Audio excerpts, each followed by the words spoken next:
the form of Jesus, that the spiritual body is perfect. The spiritual body is perfect wherever you go. It never is seen. It's always what you might call underground. That isn't where it is. The spiritual body is everything there is in God's universe. The Christ had a spiritual body. This was why they didn't recognize it. They wasted their time trying to crucify him. This is why everybody thinks they can do this crime and that crime. They're not injuring the spiritual body at all. It doesn't even get involved in human problems. When one army walks over another army,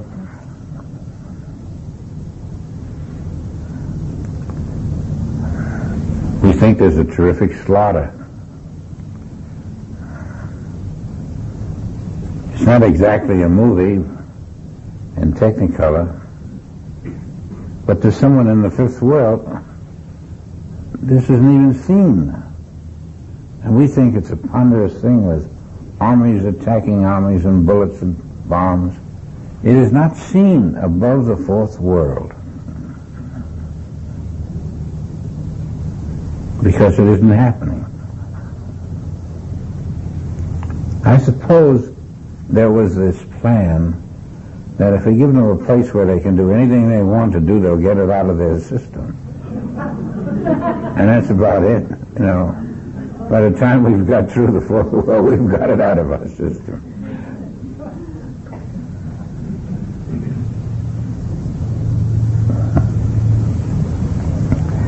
Now, he started out and had a little talk with God to the say somewhat like this: Father, I realize I've got a perfect body. I realize I'm going to have to learn how to let it function.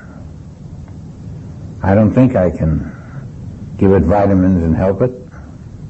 I don't think I can give it liquor and hurt it, because it doesn't do anything in a material way.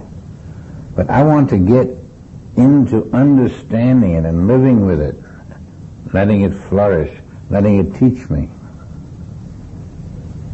I've got to live the God life. And the Father will say, well, I have a son on earth. I call him Jesus. You find that whatever he does, if you sit down and think about it, and then don't think about it, let your soul wander slowly over the things he says and does, here and there you'll get an idea from what he says. Sometimes he's very specific. And if you will follow it out, you'll find that you're working closely to that type of life which gets you through without the hindrance of a physical body. He's showing you that everyone has a spiritual body, by the way, they all recover in his healings. When he takes a dead man and he takes every kind of ailment and shows its nothingness, it's because its nothingness is the fact that it is not in the spiritual body. In the spiritual body you don't have cancer. You don't have any of these ailments. The only reason people have these ailments is because they're living in the hypnotized body. You're living in a state of hypnosis. And it's important for you to go through that hypnosis, get the stuff out of your system. If you didn't go through that state of hypnosis, and I made you perfect, or I permitted perfection, or I somehow did not interfere with perfection, you wouldn't have anything to compare it to. You wouldn't even know you had a perfect body. At any rate, the plan is to let you mature from the zero stage to your present level. Now maybe you're a very smart fellow and you know what to do about things, but you still find that you're not in a body that's free. This body is hemmed in by a certain thing called matter. It's hemmed in by space, by time.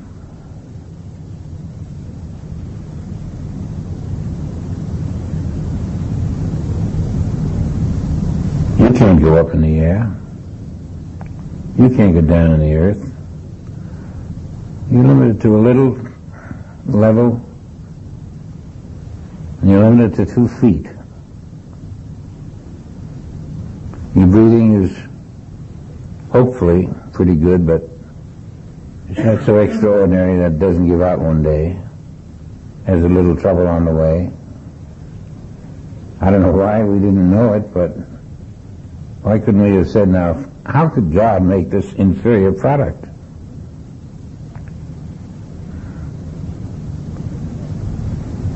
Everybody who manufactures is proud of their product. How come God isn't? And God would say to you, well, I didn't make that product. Don't you see how it wears, how it ages, how it slows down? You buy an imitation all the time. In fact, I can't talk to you, you're hypnotized. Nothing can get through to your mind. Nothing can get through to your soul. Now when Jesus comes to you and does some miraculous thing, you say, look what he did, how wonderful it is. He's just exposing reality to you. Reality to you is a miracle. But reality is exactly what you are in reality. I think what we have to come to then is the acceptance that the Father is the perfect creator. And whatever is not perfect is not created by the Father. Whatever does not function perfectly, whatever is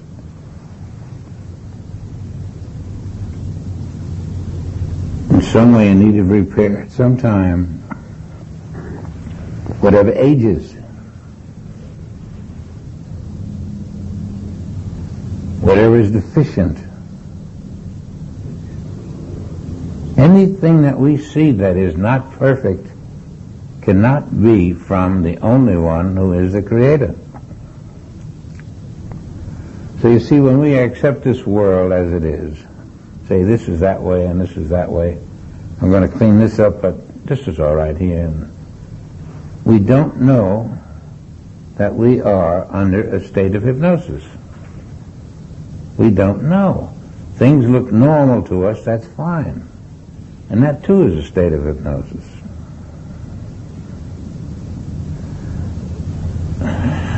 You look at your face today and you say, oh, how lovely I am. No wrinkles, bright outlook. Then you turn and look at your parents, and they're beginning to get a few wrinkles, and you wonder, I guess that's the way everybody goes. But they don't all go that way. Nobody goes that way. This is the human scene. This is not the divine scene. The divine scene has no aging process.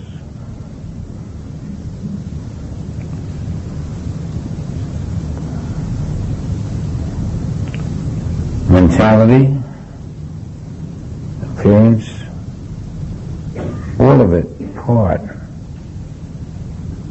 of one cosmic hypnosis. You're not at all like you look, you're not at all like you act, you're not at all like you think.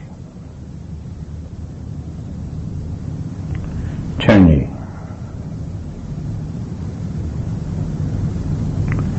And I think at this time to learn that we're not what we look like and what we think we are, and I think that's what I'd call a godsend. Because if we were, and if we were exactly like we look and like things seem to be,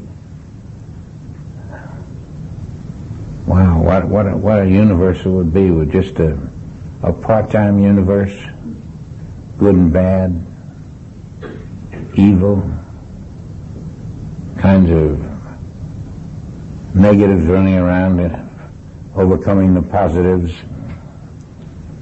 one nation overcoming another nation. I don't know, our suspicion of this not being God's universe would have been very accurate. So now, from this day forward, although we've done our best up to now, we're going to do better. And then we're going to try to live in the right body, which automatically, when it's the right body, is living in the right universe. So all I have to do is correct the body. Now this body thinks that there are problems of the body, and it's thinking with a mind. I'll have to look at that mind and see in the Bible that same mind was telling other people in the Bible that something is wrong here, something is wrong there, you've got this and you've got that. That human mind. Now I'm going to have to look at that mind and realize even a good human mind is hypnotized. Even a top-grade human mind is hypnotized. I bet you the smartest man in the world doesn't know he's hypnotized. He thinks he's a man. And if he looks around, he can realize that he's a good man. He thinks a lot of other things that are not, but he thinks they are. Now, hypnosis leaves nobody out. Everyone is under a state of hypnosis. The sweetest, nicest people in the world are hypnotized. Your mother, your brother, your father, your sister, and yourself. You all think you're human beings.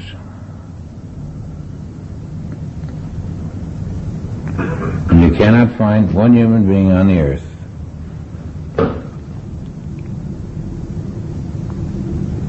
if you can, you've made a big mistake, because that one human being you find someday will be a dead human being.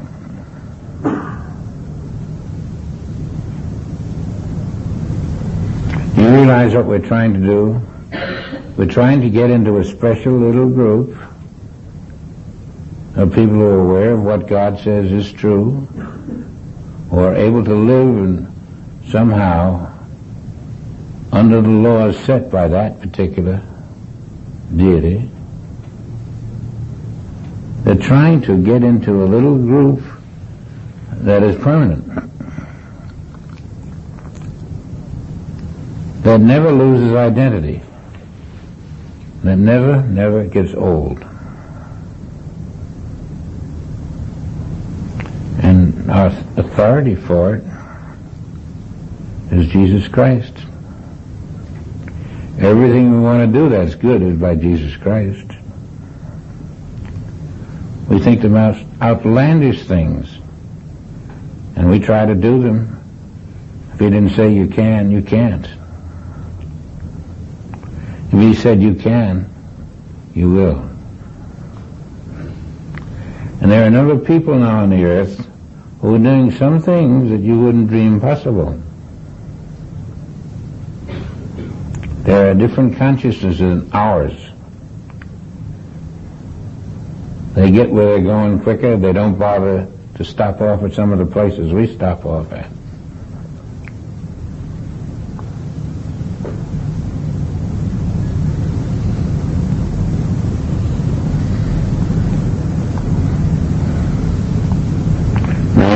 find this invisible man in your room tonight,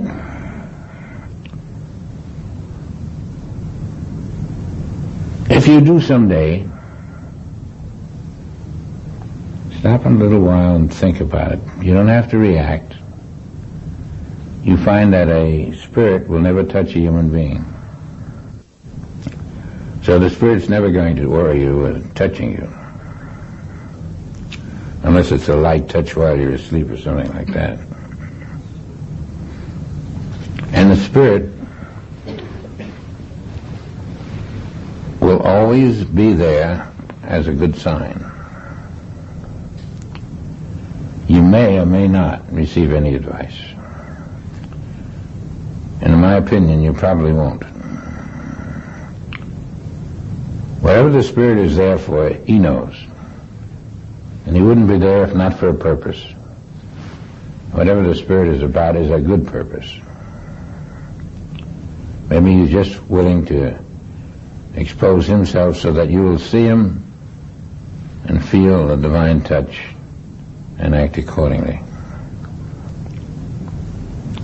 But whenever you do see a spiritual being in your room or wherever you are, you'll be frightened at first, or maybe not, concerned, but he won't come near you to bother you.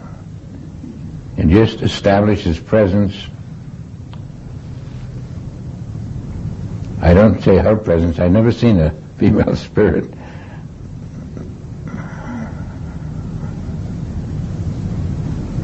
It's a wonderful excitement because something is bound to happen from it beyond what just did happen.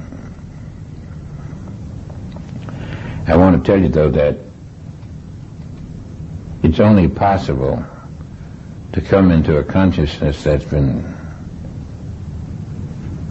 washed of hypnosis.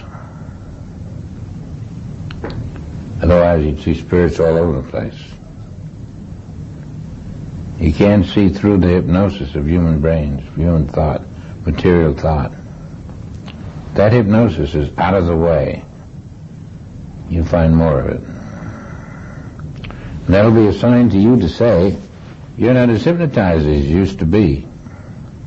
I'm frank to say, I'm thrilled to death, because the hypnosis that used to be isn't.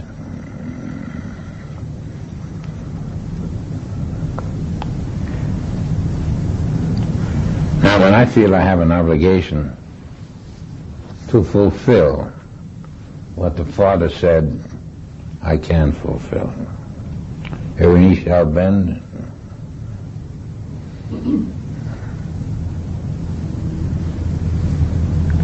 there is a kingdom. We can make headway and approach it. We are promised acceptance and admittance.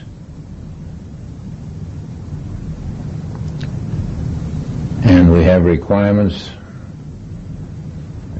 Keeping the consciousness open and clear and honest. You'd be surprised what honesty means.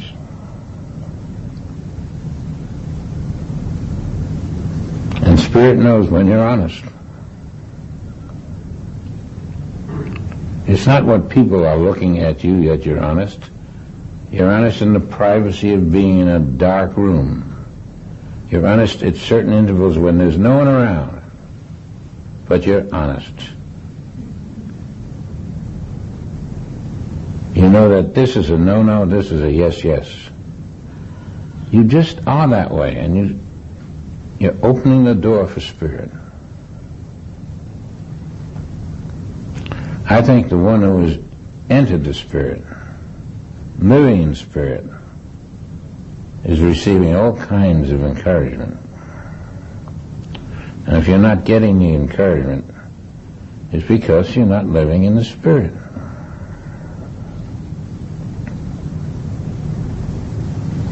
Also, if life seems sort of dull, that's not a spiritual activity, of course. Now, the spiritual body was not a prominent part of our study for a long time.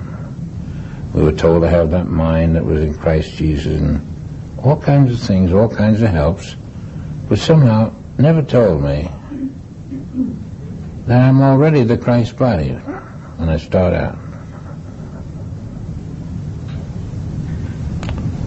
The Christ, of course, is the spiritual body that I want too. And now that I know that the spiritual body is the thing that everyone wants and everyone has but doesn't know they have, well, that's a step closer than wanting what you don't have. So I'm setting it clearly. You have the spiritual body. You cannot go out and find it. It's there. That's the basis of your life. That's the reason you're going to live forever. But you can't live forever in a body which is not pure, and so you've got to realize the purity of your spiritual body. You can't say it's pure. You have to prove it. You have to prove it. This ailment isn't mine. It can't hurt me. It's not real. I have the spiritual body. You find a way to rid yourself of that which calls itself an ailment, which is foreign to your spiritual body and therefore non-existent. You'll be surprised how much power you can emanate from the knowledge that you are the spiritual body. It gives you the power to reject what is not the spiritual body. And if you retain that power long enough to stare in the eye that which is threatening you, you'll find you do have the body that God gave you. And that's what you live in. You find a way to live in it. Until you're sure of yourself, you feel that you know something.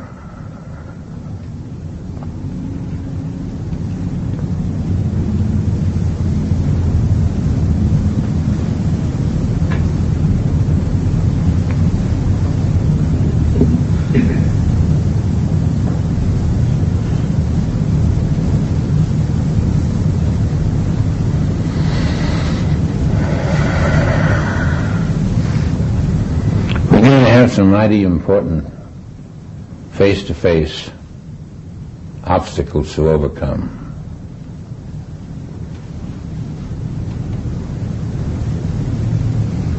It's very important that you face them with a knowledge of their unreality. They'll seem mighty real to you.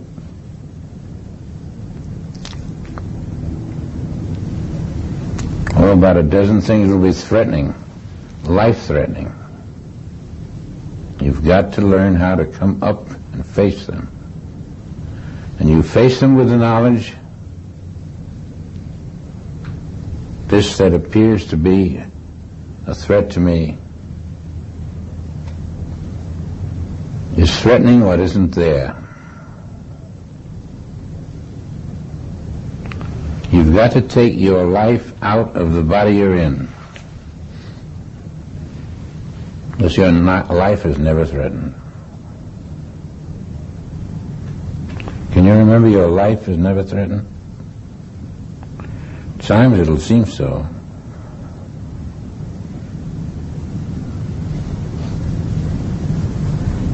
The threat is hypnosis.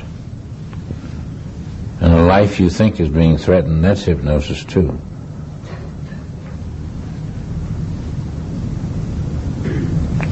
Get inside yourself. Try to come to an understanding, a feeling of what is real and what is not. You can touch anything. Figure it's not real.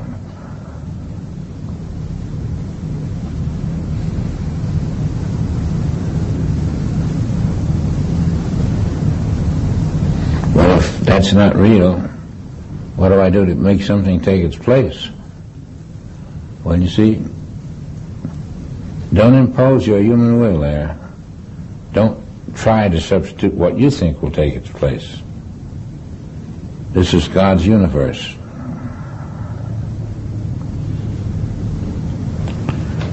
Have some faith that what God wants to replace will remove the hypnosis and show you what's there. Always what's there, everywhere, is perfect, but you don't see it.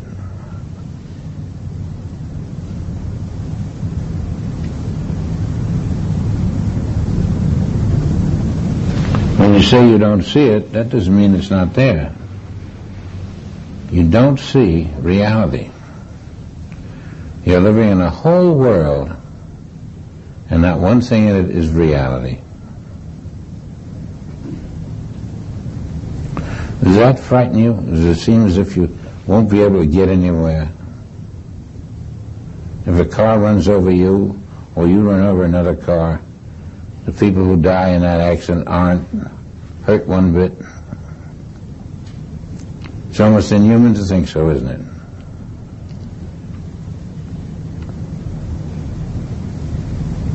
You've got to know these things.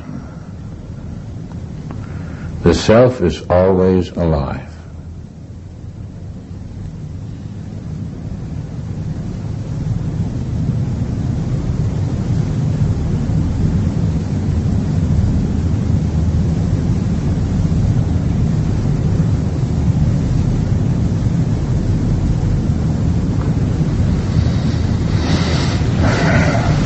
Easter, 1993.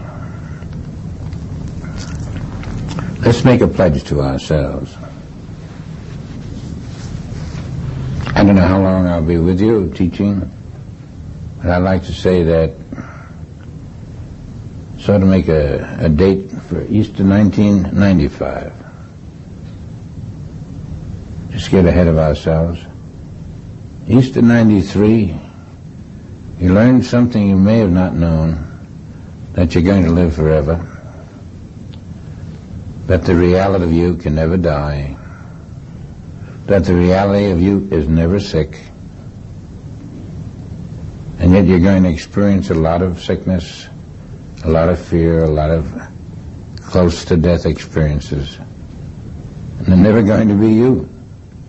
You will be behind it all. And it's very possible for you to establish this you. You don't always consider that you're going to stay in a state of hypnosis.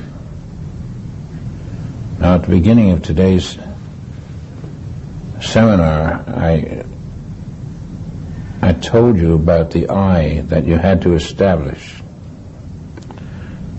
And this is the I that gives you your identity realized. You must be in that state when a threat comes to you. You go to the I of your being, which is you and is not threatened. And you feel perfectly safe.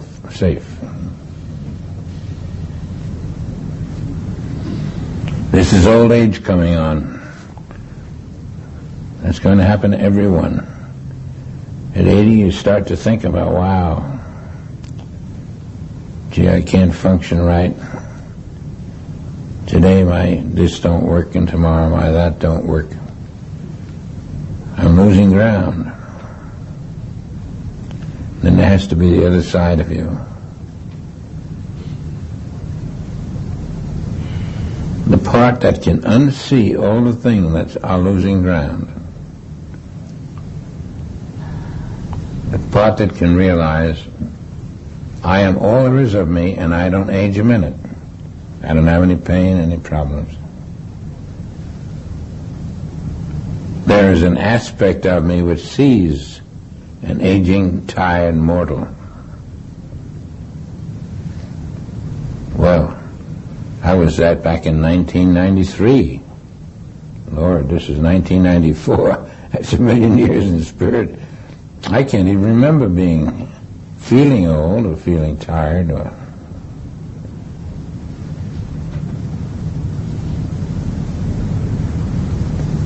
How would I look at that? Well, what Spirit say? Look through his spiritual eyes.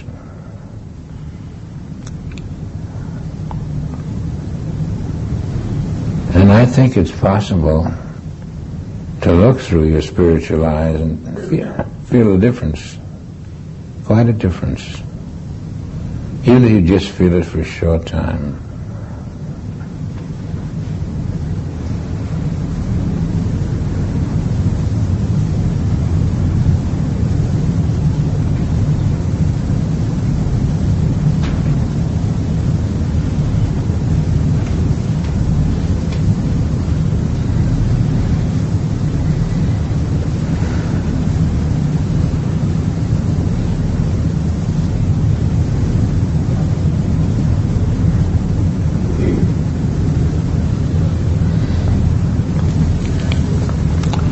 You may think that you're going to keep your eyes open for Spirit if he pops into your room. The funny thing is that there is Spirit all around you in different forms, always. If they would come out when you go like this, you could see 1,000 appear right now. And yet we fit into this atmosphere as if we own things, and as if we were the only ones here. I bet they must have a laugh sometimes. They don't even know we're here.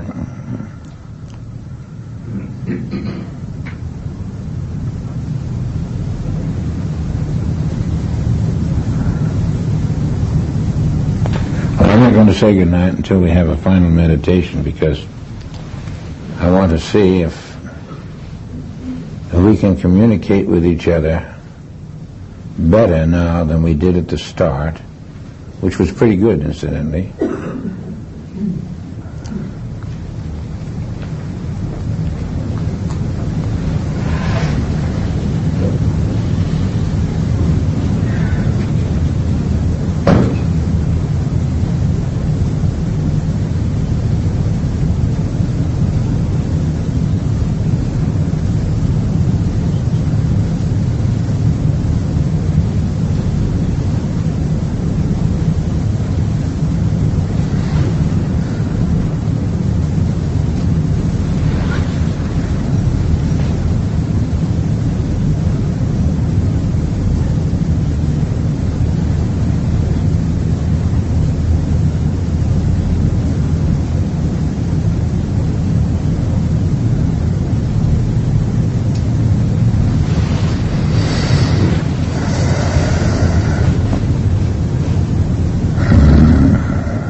Anything that I've forgotten that you can think of? Anybody know what I've forgotten? You said you were going to make a date for us, or a time for us to meditate together. All right, that's it. We want to set a time to meditate together if you want to join us. The time is Friday, every Friday, at 12 o'clock. 12 o'clock, standard time, whatever it is here. It'll change somewhere else, and if you're in Maui, and it'll change from 12 o'clock to whatever time it is there, but this will be American.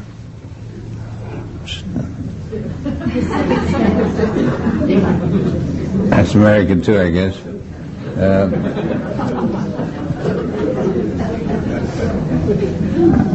California time. California time is what I meant. Thank you. And this has been going on for 9 years, by the way, and it's quite a setup, this 12 o'clock meditation.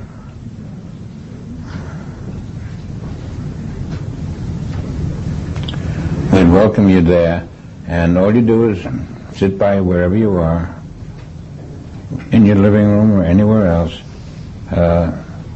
Start sharply, be ready at 12 to go. Just go quiet and go as easily into meditation as you can. You'll find it intensifying. You'll find it breaking up certain things that are around you and giving a clearer vision of some things. It lasts 1 hour, 12 to 1. And then you can forget it for another week.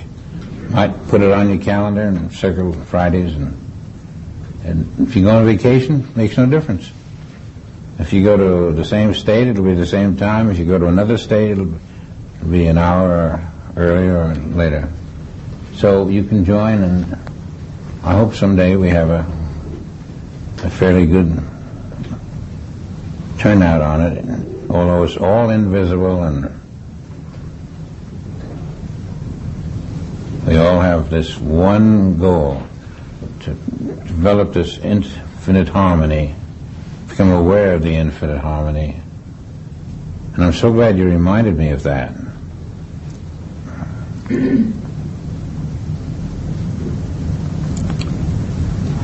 That's one of our most important projects, this 1 week, this 1 hour of silence on Friday, wherever you are.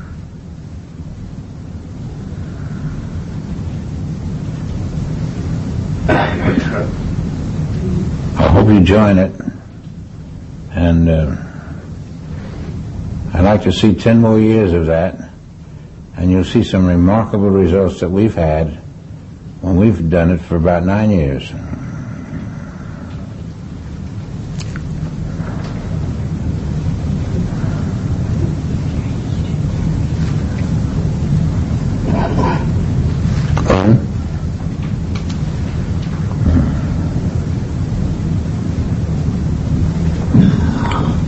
Well, with that, I hate to say goodbye, that's the trouble.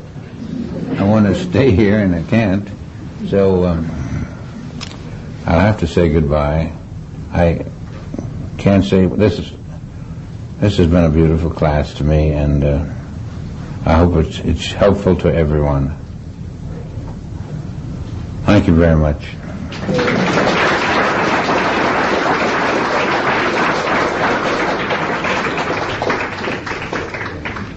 Thank you.